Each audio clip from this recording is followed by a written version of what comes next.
All right, so I believe we have everyone that we're going to have tonight. As noted earlier, Member McLean will be absent this evening. So, starting off the meeting, pursuant to legislation H62, Chapter 2 of the Acts of 2025, extending the suspension of certain provisions of the open meeting law, General Law, Chapter 30A, Section 20. This meeting of the Bedford Planning Board will be conducted via remote participation to the greatest extent possible.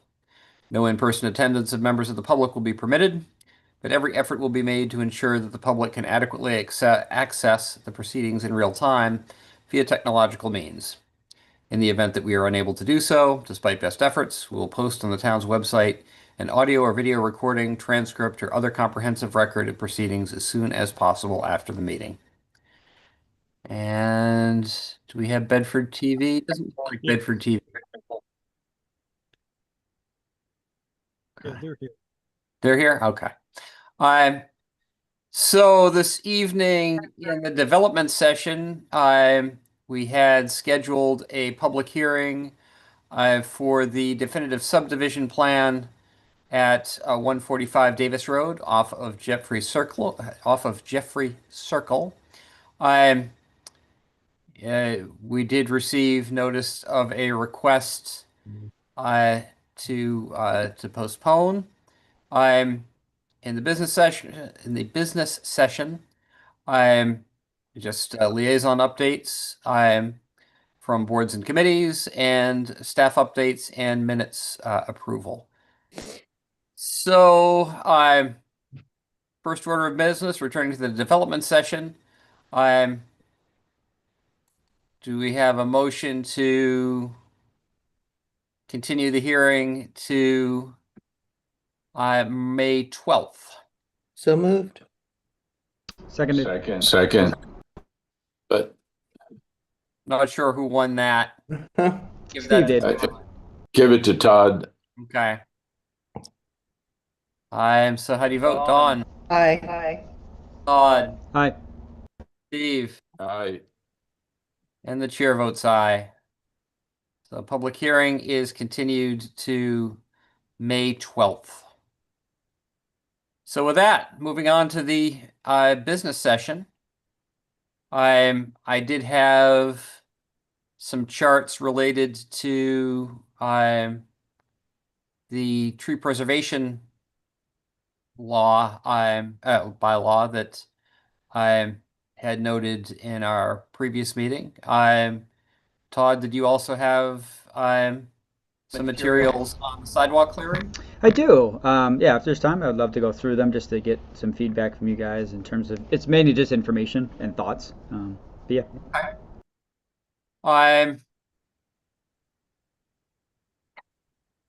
I'm we're 4 minutes in and already to liaison reports. Why don't we go through those since that's what's on the agenda next? Staff updates, and I think we can we call the Todd my presentations part of liaison updates. So we could Yeah, we can do that, or we can do it under staff report staff reports, yeah. as well, because Not like we got a lot of all- material other than it's all stuff we're working yeah. All right, let's do that. All right, so board and committee reports. Anyone?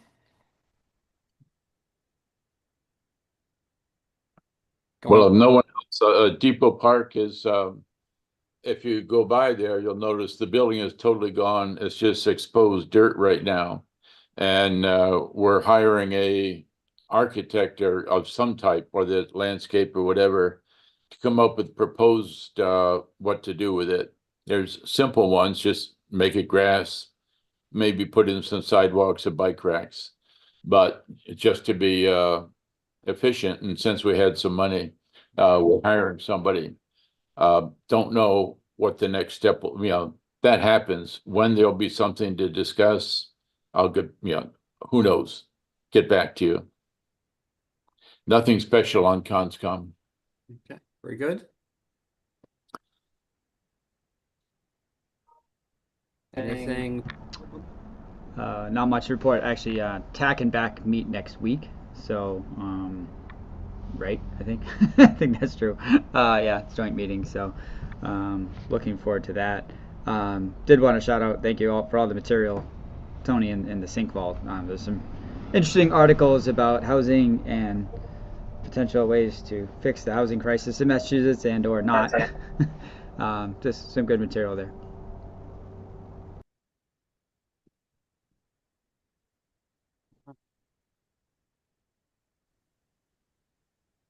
All right, going once, going twice. Dawn. I'm just wondering, I was not able to go to the comprehensive plan event on the 18th. I'm just wondering if anybody went to that. Anyone who's here? I was not able to do that either. I was so- not either. No, sorry. Weekends are tough. Yeah, so we had the second of the three workshops on Sunday, the Saturday, Saturday the the 18th. 8th. I will say the highlight for me was Sharon McDonald singing as part of her introductory comments with a song about the Bedford flag in history, and it was quite entertaining, as she always can be. So the discussions were very productive. As I said in my preview, the crowds might have been the attendance might have been smaller than we had hoped for, but the participants had some very good dialogue, and the feedback is going to be used with the advisory committee will meet next, I believe, on May 21st to revise the draft strategies based on that feedback.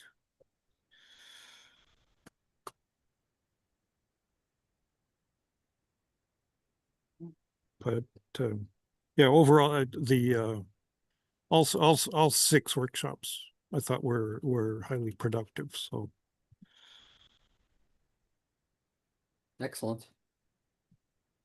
No, I attended one that was it's going back on the 12th, and felt that was productive as a participant.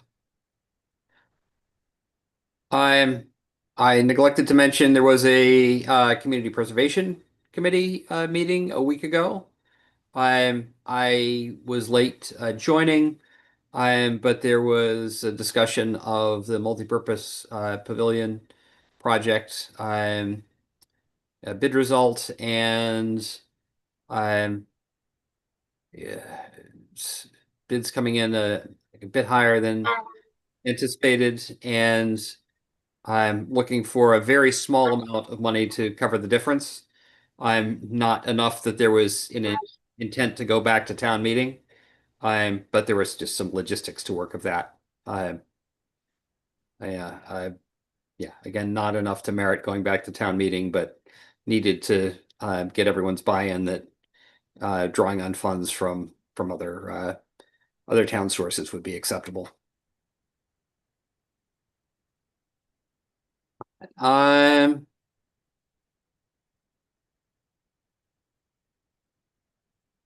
all right. Staff updates, and then we can go to minutes approval. Actually, yeah, so I don't actually have any minutes for you yeah, to sorry, yeah. review, but on the staffing front, I will say I've identified 6 to 8 candidates for each of the vacant positions that I'm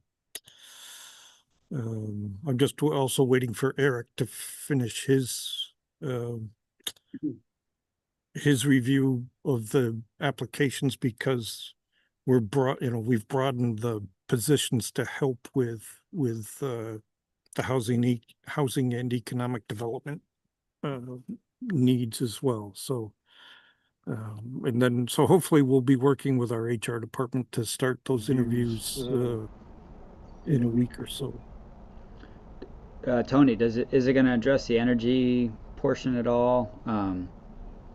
The upcoming. Yeah, so we've agreed to take on some of the energy and sustainability roles that the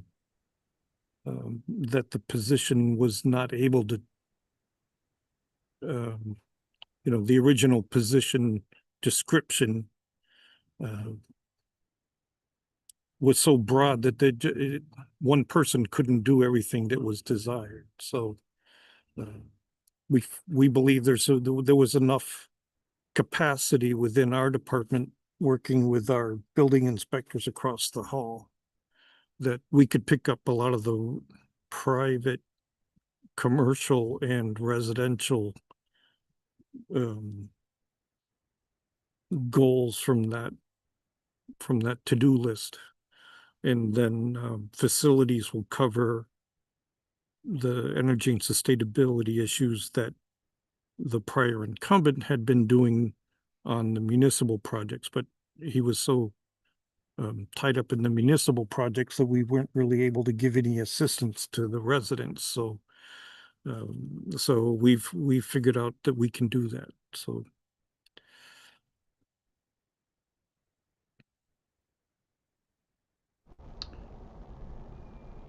and there's several of the applicants' cover letters are actually quite enthusiastic about trying to get into that role. So we'll see how it plays out through the interview process. But looking forward to try to get that underway, and maybe even finished during the month of May. So we'll see where we end up. Steve, go ahead. I'm following on Tony's comment. It's great you have that many quality applicants. In your unofficial comment, is Bedford considered an especially good place to work for planning?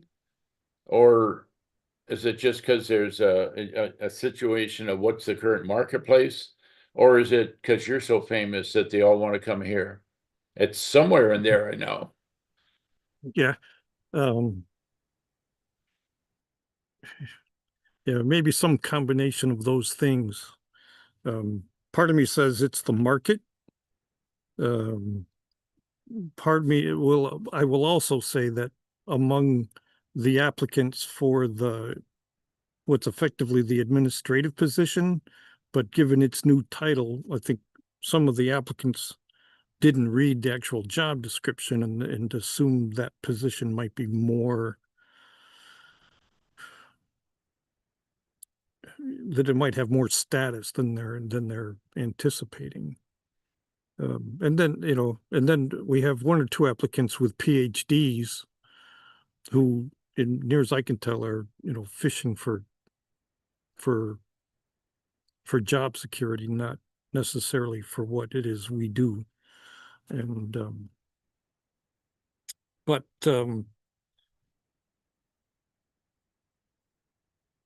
yeah, as I noted before, there were 40 some applicants for one of the jobs and about 30 for the other. So, but it varies based on the economy. So I've, in my prior lives, I've had as few as 12 applicants for an assistant planner, and I've had 140 applicants for an assistant planner. So, somewhere, take that breadth of difference, and it can depend upon how strong the economy is at the time an opening occurs. But we will, as I said, there are, at least on paper, there are several qualified candidates for each of the positions.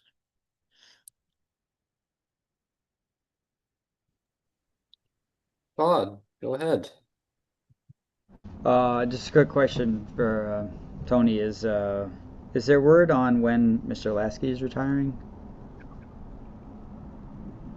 Um, Is he not retired? no, he's already retired. He retired. I am very Um, sad. I actually did not realize that, obviously. Yeah, so he is continuing to help out 1 day a week Okay. during the transition period.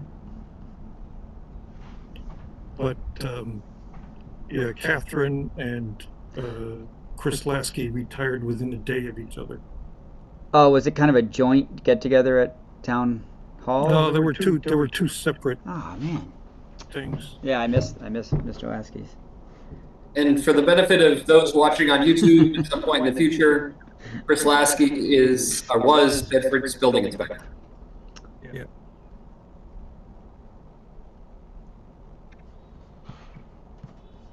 And in my opinion, he worked really well with the ZBA. So he was always extremely Excellent. helpful. Yeah, I enjoyed working with Chris. We had a very good I thought we had a very good working relationship. So it was sometimes you get into some of those gray areas and talking through an interpretation was always good.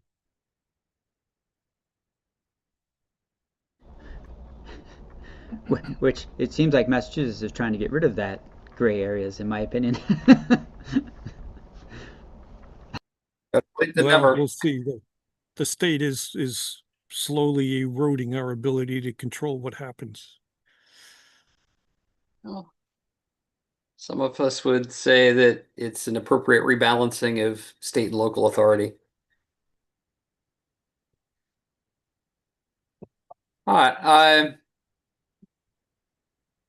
I varying opinions on that development.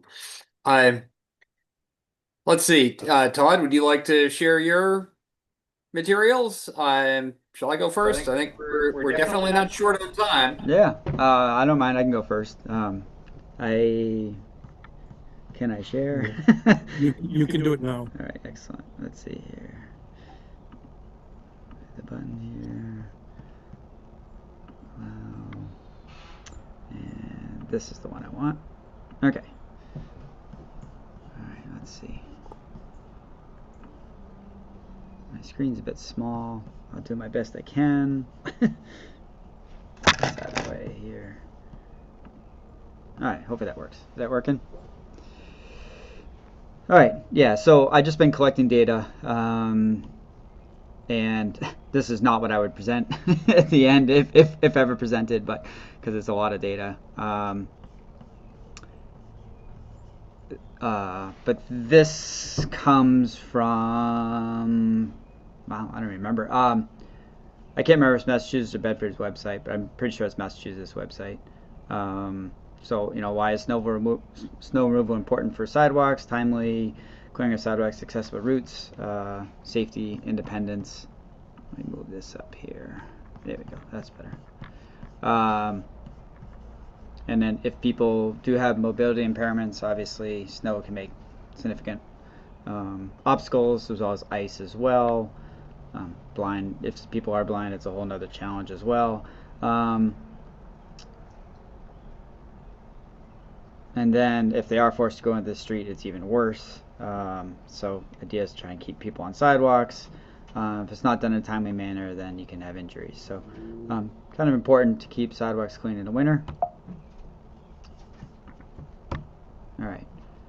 So the state law indicates that municipalities can delegate snow removal to property owners, homeowners, and businesses. So state law indicates that.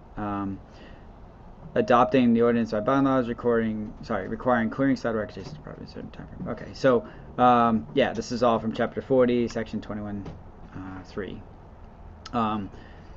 The Massachusetts state law indicates that the maximum penalty that a town can impose on a homeowner is $10 for each violation. That's in a town. In cities, it can be $50. That's the maximum.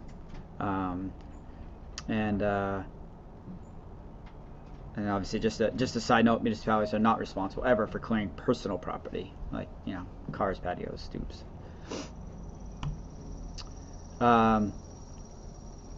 Again, this comes from mass.gov/snow, and you know, these words are quoted, and they indicate, even if it's not required, please clear the sidewalks. So strong words. Try and keep it safe, but those are the wording on Massachusetts website. Okay, so Bedford's winter operations currently, these, I have a couple links here that I found the information from, and important parts from this. Sorry, I'm just trying to get things out of the way here. Let me get rid of this. There you go. Okay. You know, when all roads are clear, and then the town will start clearing sidewalks in the Minuteman Bikeway, which makes sense. Obviously, the roads are number one in priority. But again, from Bedford's website, they make an effort to have all sidewalks cleared within 3 days after a storm. So that is the requirement they've put on themselves. However, it's also important to note that if another storm happens in that time, everything gets reset. They got to go back on the roads for the priorities. And then if there's any other issues as well, you know, that they're gonna have to fix things and everything. So they do the best they can. I think they do a good job, but that's what they indicate right now. Give me 1 second here. Okay.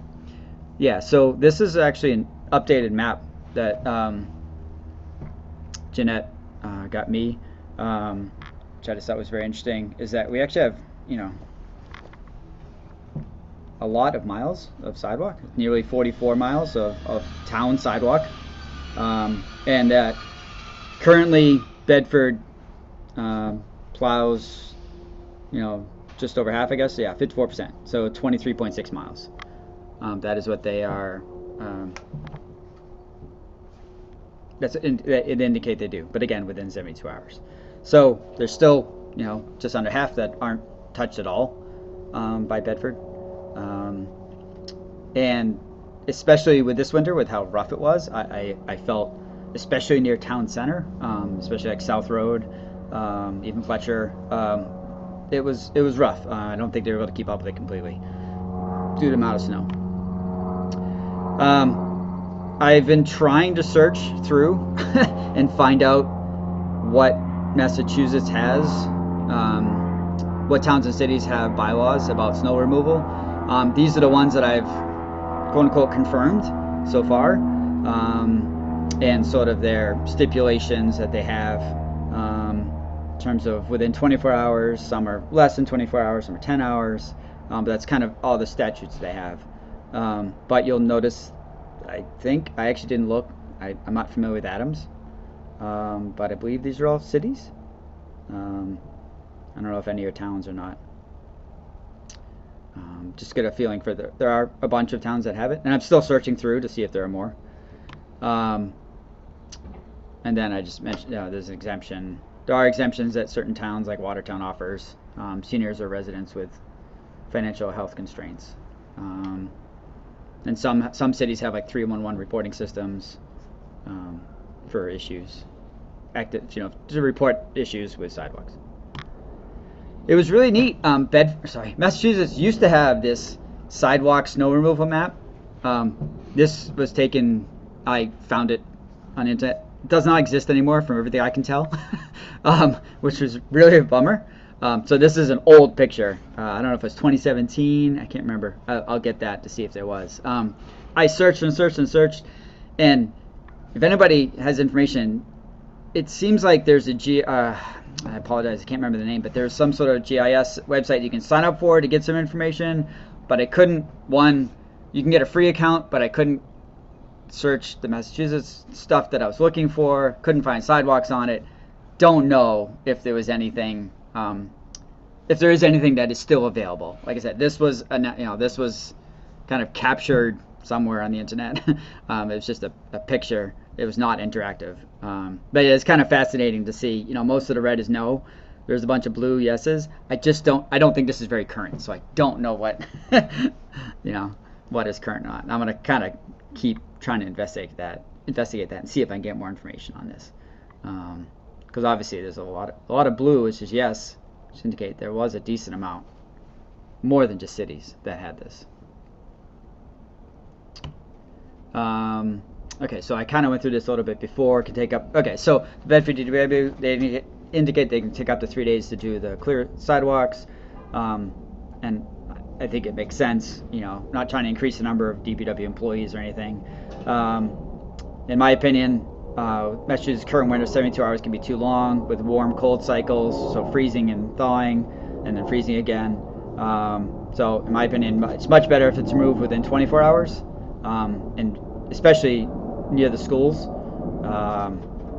And I've talked to various parents around town, and it seems like there's a bunch of agreement in terms of school kids' safety. It's like, well, just delay school more and not have school for multiple days. And yes, that's obviously an option, but as a parent, I'd rather not have that. I'd rather have the kids in school, because it's always better to get school done earlier than try to wait until June, because I don't think that works as well. So not trying to put anything more on the DPW. So my proposal is, I'd like to gauge interest of this in terms of requiring homeowners' businesses to clear sidewalks on or adjacent to their property within 24 hours of a conclusion of a storm, and then $10 fine per incident if not cleared. I was considering, because I've had various discussions around town, different residents, in terms of like, does it make sense to only apply it in certain residential zones, aka closer to town center zones, or is that a terrible idea? I don't know. I'm not sure. But my goal is not to penalize people. That's not what I want to do. I just want to get the sidewalks cleared, and I would love to neighbors talk to each other, make a plan. I mean, I think I should go back to map. A lot of sidewalks are on one side of the street versus both. And myself, if we ever do something like this, I'm going to go to my neighbors right away and say, listen, if I'm not home, if it's not done, can you help out? Can you try and do? I should look 150 feet or so of sidewalk in front of my house. My plan is to do it. I do it all the time, but I'd like to talk to my neighbors. Hey, can you help out? And then I know there's some elderly individuals close to me. I'd like to talk to them and trying to help them out. And so like make a plan to work together. I don't know if we could do anything with the town website or use Facebook to help coordinate. I did look. Somerville has this teen shoveling program, which I think I have. No, sorry. I think it's not that there's much information here, but essentially teens can sign up for it and homeowners can sign up for it, and it coordinates them to help out. It is like $25 or something a storm, so it wasn't inexpensive. But it was a way that teens can make money, and it's a way they can get it done, especially if people don't have time or not around or whatever. So I thought that was an interesting program that I found that's still in existence.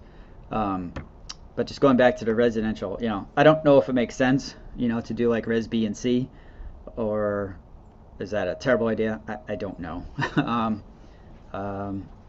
So that's where I'm at right now. Still trying to gather information. But I did want to just kind of gauge interest. The individuals I've talked to in town, to me, the ones I've talked to have been mostly positive about this in terms of like, this is a good idea. We'd like to see the sidewalks done. And would like to help out and not put more burden on the town, DPW. Thoughts, questions, comments? I think it's a fine idea to pursue. I'd probably grumble a little because we're on a pretty big road, and the plows put a fair amount of the sidewalk that we'd be obligated to clear. But I would plan accordingly. Do you try to keep up with it yourself in general? What, the sidewalk? Yeah. Oh, no. No? Okay. No. Okay. No, town is usually by within 24 hours. It's not heavily trafficked in the winter. Interesting. Okay. Yeah, 'cause I don't know where you live. I find, and I'm on Springs, I'm pretty close to town center. In my opinion, it is not within 24 hours in my yard. And to be honest, I prefer to do it first anyways, because I don't like how they do it. but a lot of We're on people use our 62, so road. it's yeah, you get a pretty good amount from the flies. Steve, please go ahead. I'm trying to follow on the teen help in Somerville. And those of you with kids in school can correct me on this. I got the impression that juniors and seniors in high school are supposed to do some amount of community service. Yes. Yeah, and this seems like this could be an ideal candidate if they're trying to struggle to find other things. I know we've had a couple come and work at our place as part of community service. So I think it'd be great to follow that up. Check with the principal at the high school and say, what do you think? It's a great idea. I think I can't remember if it's 30 or 40 hours, but yeah. Yeah, I don't know what it is, but It's required. even a winter like this last one, they could have gotten their 30, 40 hours pretty easy. And gotten in good shape. Bet. I'd like to suggest an addition. Could you add bus stop shelters? Because along where you don't have to shovel the shelter itself, you just got to be able to get from the shelter to the road so you can get on the bus. Yeah, and through winter, you can go through, particularly at the main intersection in town, Great Road and 62, and you watch people standing in the street because they can't get the shelter. And the same thing with multiple shelters. The one down by CVS, some people finally, I think they just wore boots and kicked up an opening so they could get to the bus. It'd be great if we could add that to the list.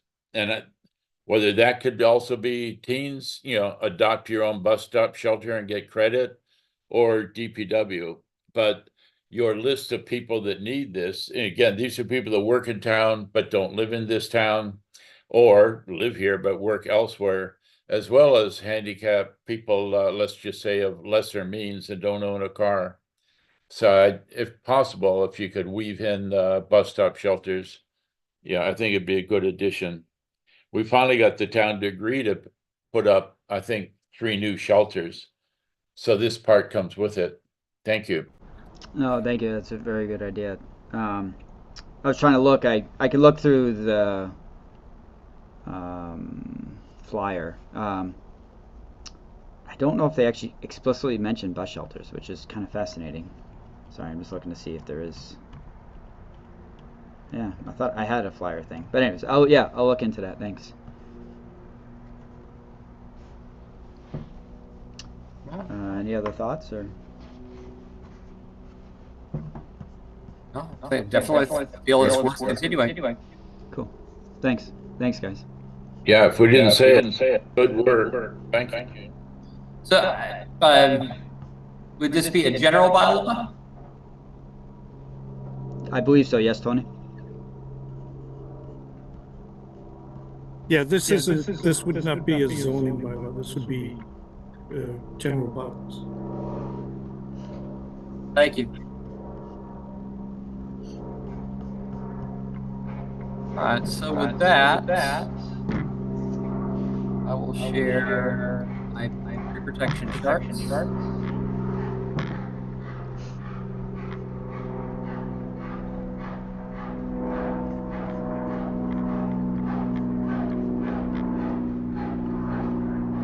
Would you mind muting, Todd? We've got some airplane noise. I apologize. Sorry, I thought it was muted. Sorry. All right, so expanding a bit on material from our last meeting. Big picture goal is to encourage preservation and protection of trees during, this is on private property during large scale demolition or construction events. And for tonight, just a planning board discussion, get some general a general sense of whether people feel this is worth pursuing, what next steps would be. Identify people or groups to invite to future meetings. Obviously, Arbor Resources would be high on that list. but potentially others as well. I've looked at Concord and Arlington's tree protection bylaws. Concord's I just felt was yeah, it was easier for me to read through it and feel like I picked up all the essential elements to it, and more just a writing style than anything else.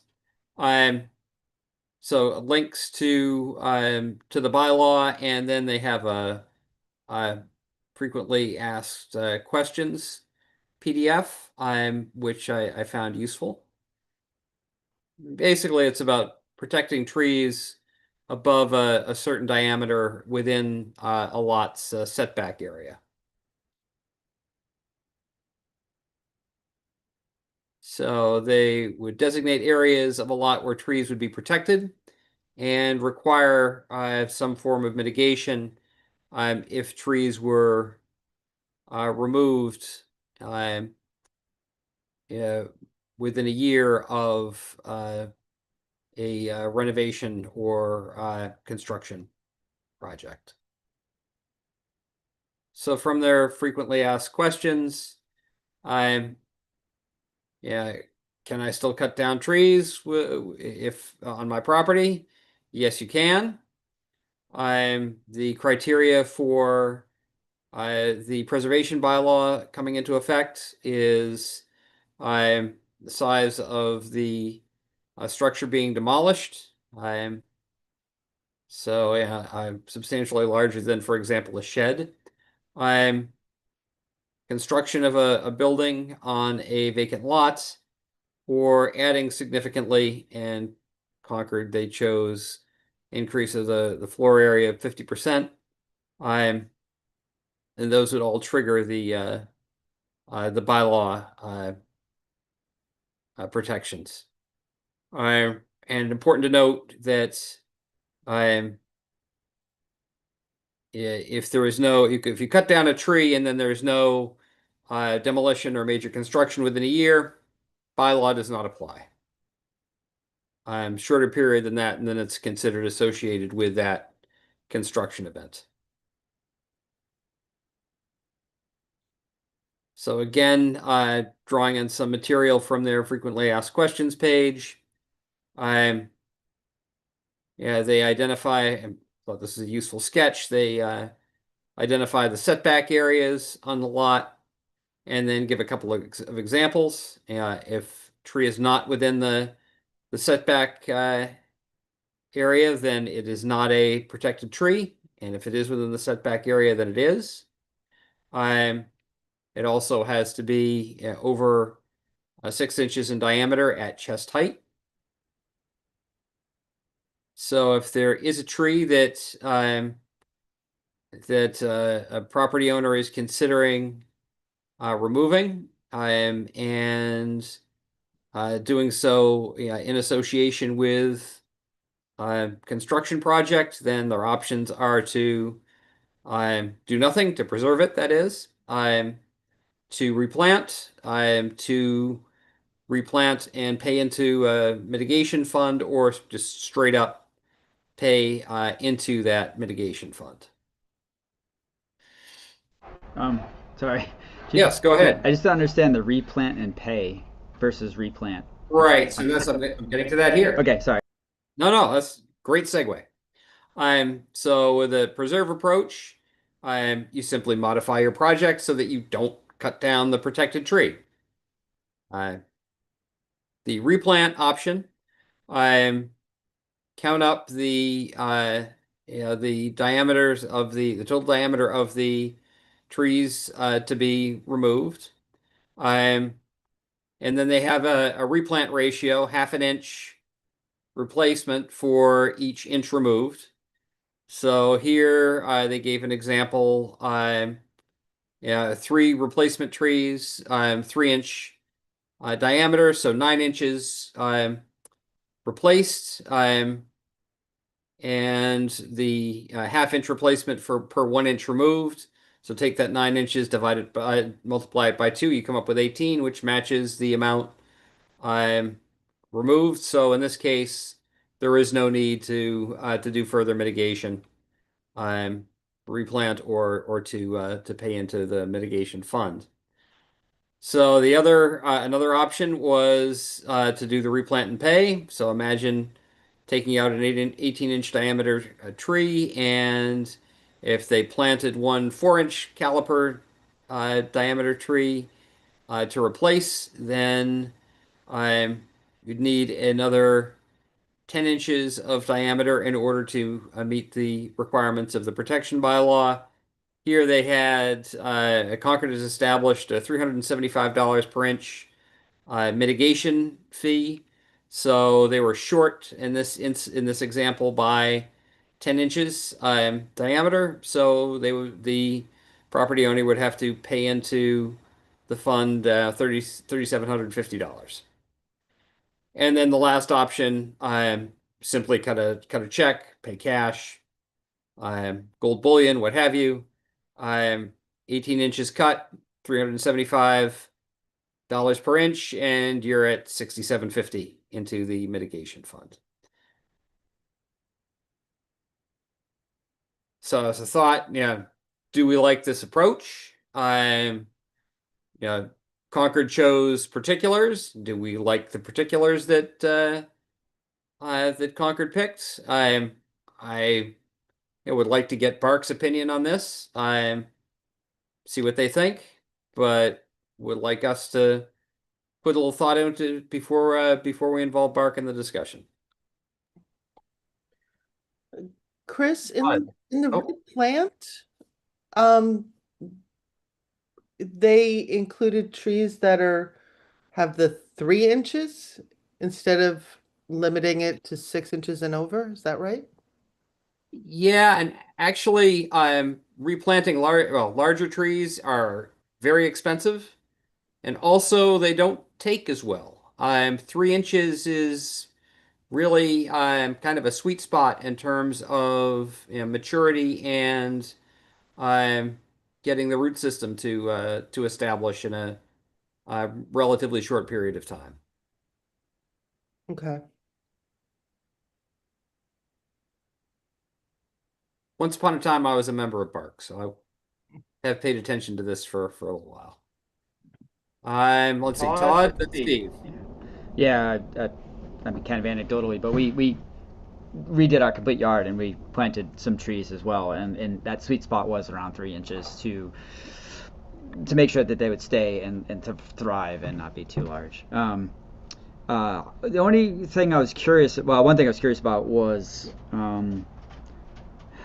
I don't know, the condition of the tree. So, is there something to be made where it's like you have this 18-inch tree, but it is dying, right? It is, and is there anything with that, or so Concord had nothing about that? I will look into that. Okay, I was just curious. I know it's kind of question. I don't know, maybe getting into the weeds a little bit, but I will say overall I like this. I like that it's in the setbacks. Yeah, I like where it's going. I also I need to look into what their policy is with respect to invasive species. If someone wants to cut down a 12-inch diameter Norway maple, more power to them, from my perspective.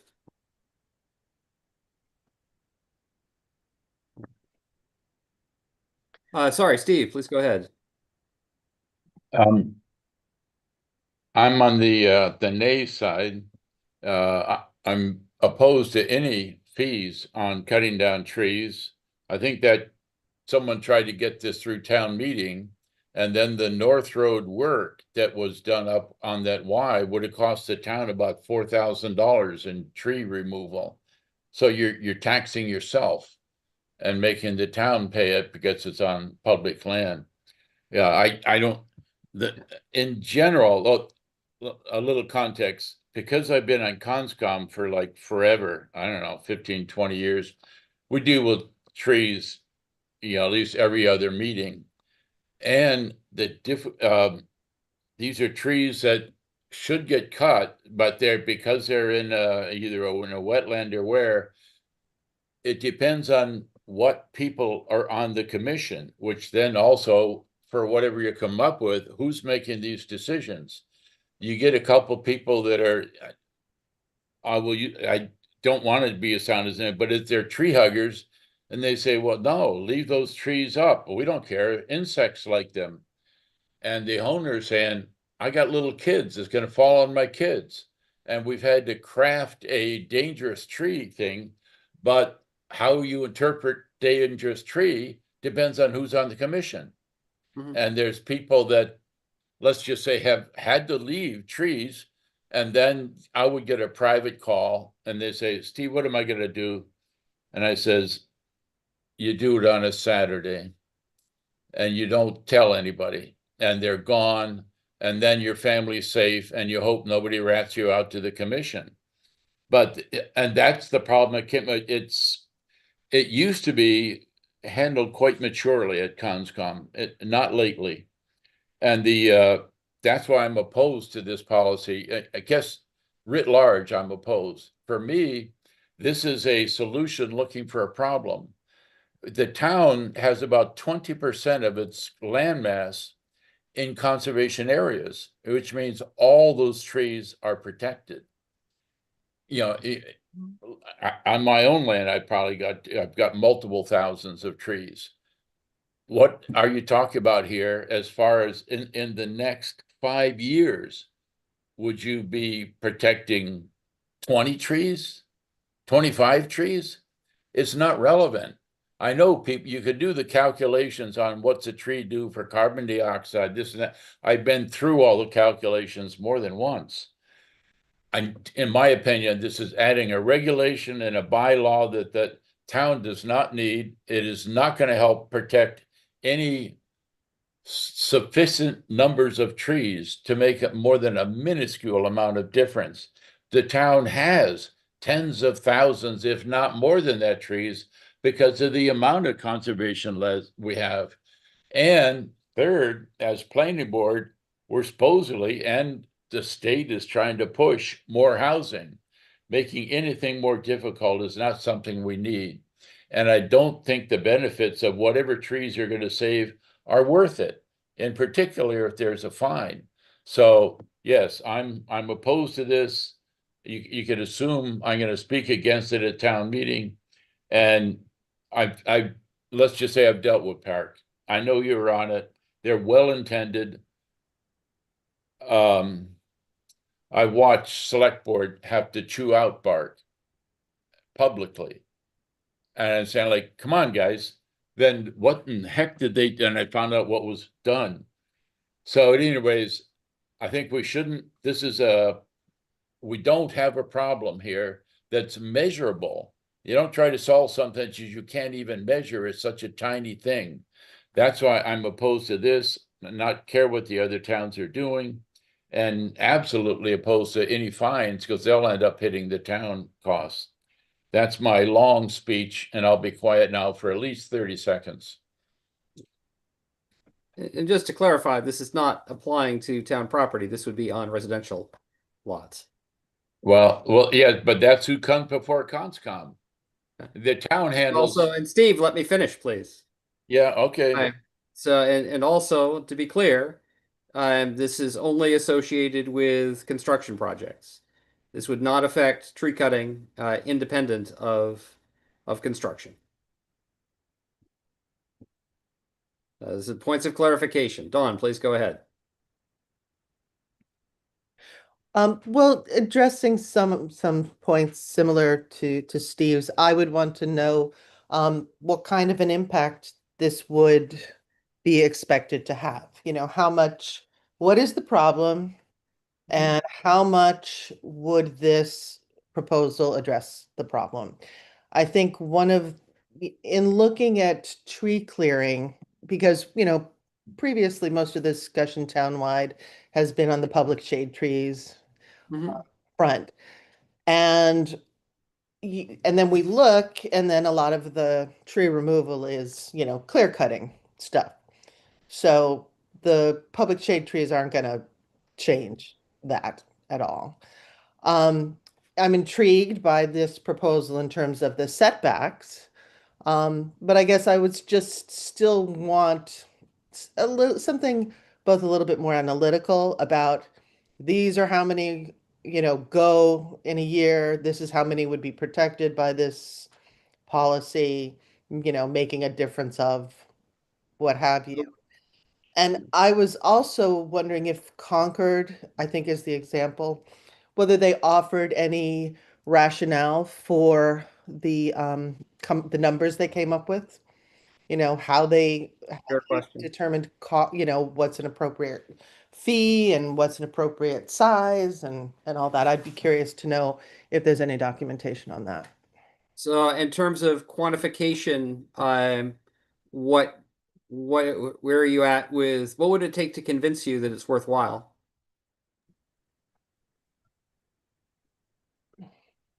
I'm not sure yet. I'm not sure yet. It's I understand the impulse. Um and one thing I didn't think about until Steve said his part is that how are we going to enforce this? I think there was a little sentence at the bottom of one of the things about if you do it and don't construct anything in like 12 to 18 months, you're good. Who's counting? How do we enforce that? And I would hate to see people get into a systematic approach of, doing it on a Saturday and hoping your neighbors don't rat you out kind of thing, or doing it one day and hoping your neighbors aren't counting 1 month, 2 months, 3 months. Um, so I'm intrigued by it. I am not yet convinced that it solves a problem, um, and like I said, I would want to see something more substantial, like number wise, like where did these numbers come from? And Numbers, you mean the reimbursement? the reimbursement's part of it. I understand. I've heard a lot of the size numbers before. That seems to be pretty typical best practice from what I gather. But how much of how big a problem is tree loss, I guess, is part of the question. Yeah, and I think I would look at it. I think that many of the comments are driven by aesthetic and privacy concerns. I would say also, yeah, urban heat island effects are something to be taken seriously. Yeah, uh, pervious surface isn't the right term, but infiltration of stormwater and the extent to which there's a benefit brought about by trees and shrubs, that's something to consider as well. I'll take that as a challenge to try and quantify that. Okay. And also just in terms of how will we know that this policy is a success? If we implement it and we look back 5 years, 10 years more, what will enable us to say that was a good decision? That was a really good decision. That's an interesting question. I think, yeah, I would, yeah, and urban heat island effects are something that jumps out at me. How you might quantify that, I think you'd be challenged to do that. Yeah, I think anyone, even if you put a research team on it, would be challenged to do that. So you'd really want to look for broader evidence that was effective. Similarly, regarding water infiltration, I don't know as a local study would that you could actually acquire evidence to yeah, prove that hypothesis. That you'd have to look more broadly. But that's an interesting question. Todd, And oh, sorry. the towns that have implemented it how long ago, and what are they pleased with it? Is it So Concord implemented it in 2018 and last revised it in 2021. And as a good question about what they've done to evaluate whether it's been successful or not. Todd and then Steve. Yeah, a couple thoughts. It's awesome to hear different opinions and thoughts. It's fascinating. And I want to bring it back to the sidewalk discussion in a second too. But it's interesting. I view it completely differently. I'm like, to me, if we save one tree, we won. That's how I view it. And I like that it's tied to like tear downs and stuff like that versus like, no, you just can't cut trees down. I mean, there could be people that could clear cut, wait 1 year, and then build a house. Okay, if they do it, they do it. I mean, but we're trying here, and in my opinion, this is like, it could be too little, too late. We could be doing this too late, but I'm glad we're trying it and doing it. I think that we're not trying to hamper homeowners. Like, in my opinion, like, since it's for tear downs, if you build a shed, you're fine. And you take down a tree for a shed, you're fine. It's significantly, changing your house, whatever, addition, tear downs. Like, if we save a few trees, that's wonderful in terms of neighborhoods and everything. But I think there's also good stuff. I think Bark could give you lots of information in terms of how it helps things. I'm just extremely curious if the town would vote this in or not. I have no clue. But, like, and one thing with this in terms of the money, I assume the money goes into a pot that's like then used for trees or used for blah, blah, blah, like stuff associated with this. But it's interesting. Like, it's fascinating. Nobody asked, like, well, the sidewalk clearing, like, what's the metrics with that? Like, do you save any lives? Nobody's going to die. Like, why do we have to do it? Right? It's like, it's just because of inconvenience. Like, people have to walk a little bit. So I guess I'm being a little facetious. It's a little different with sidewalks because there's a safety aspect versus trees. And in fact, Steve made a good point in terms of like trees could be dying and it could fall, and then you're not allowed to, like, I think you're allowed to take it down. You're just not allowed to well, no. You just have to figure out what to do if you're rebuilding the house or adding something large. It isn't that you can't take down a tree. So anyways, I don't know. I think it's fascinating, and good thoughts that could help convince members of town. But myself, I'm convinced. Thank you. Steve, please go ahead. Don's ahead of me. No, it was just your hand had remained up. Oh. Okay, so I'll get onto a couple other things. It's not just measurements, but who decides when there's trees that are infected. I had to go through, because I had a guy over to cut trees. He walked me around and I showed me 6 trees, and I can't remember. It was the emerald ash borer. I had 6. I had them right in a row, and he showed me. See, here they are. There's that one. There's that one. Well, I would have had to gotten permission and pay a licensed arborist. That's the rules. No, when you're in Conscom. This is conservation. That's for conservation. If you're near wetland, I was within the range. I know, but that is totally separate from what we're proposing here, Steve. Yeah. I'm just saying it's another thing to measure. If somebody's going to cut a tree, is it infected? Who proves that? And this is where they start simple, and then people that are enthusiastic about it add more criteria, like you need a licensed arborist to prove it's infected, et cetera, et cetera. I had another critical point, but I forgot what it was. Anyways, no, yeah, obviously I'm opposed to this. I just don't think we don't have a problem here. And the positive way I would look at this as far as construction, there's new houses going up in town. And what do? The first time you get up new houses, you put in trees. You plant new trees for landscaping. That's more of a stasis, a steady state. We're adding new trees in this town all the time. This is just going to make life more difficult. And it's a bylaw we don't need. I know it's a well-intended bylaw. I appreciate that. But I think I'm opposed to it. And I think it would cause more frustration among the residents of the town than more than whatever benefits it might accrue. Thank you. Thanks for your input. Anyone else? All right. Well, I am going to run this by Bark. Other suggestions for interested parties? Would Conscom want to see this, Steve? Your position. Yeah, they'll have to see it. Oh, I remember the critical point I was going to make.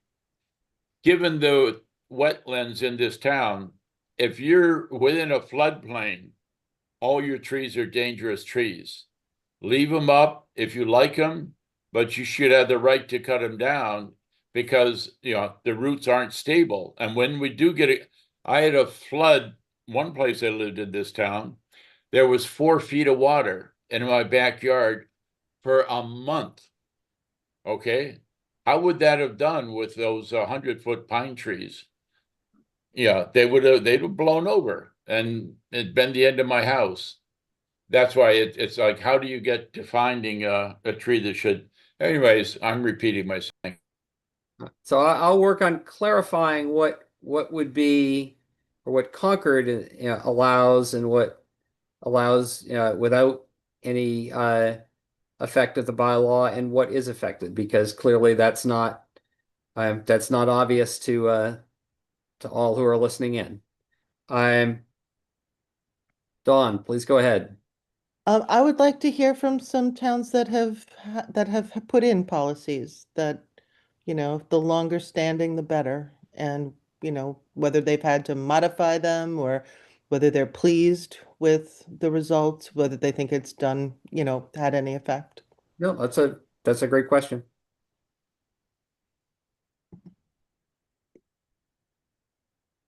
All right. I have nothing further there.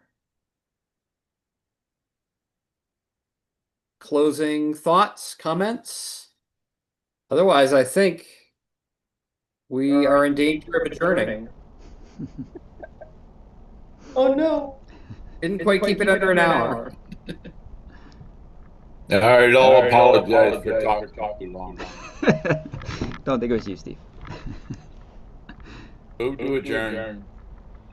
Second. All right, how do you vote, Steve? Aye. Dawn? Aye. Todd? Aye. And the chair votes aye. 4-0-0, unanimous to adjourn. Have a pleasant evening and talk to you on May 12th. Bye. Thanks, everyone. Good night.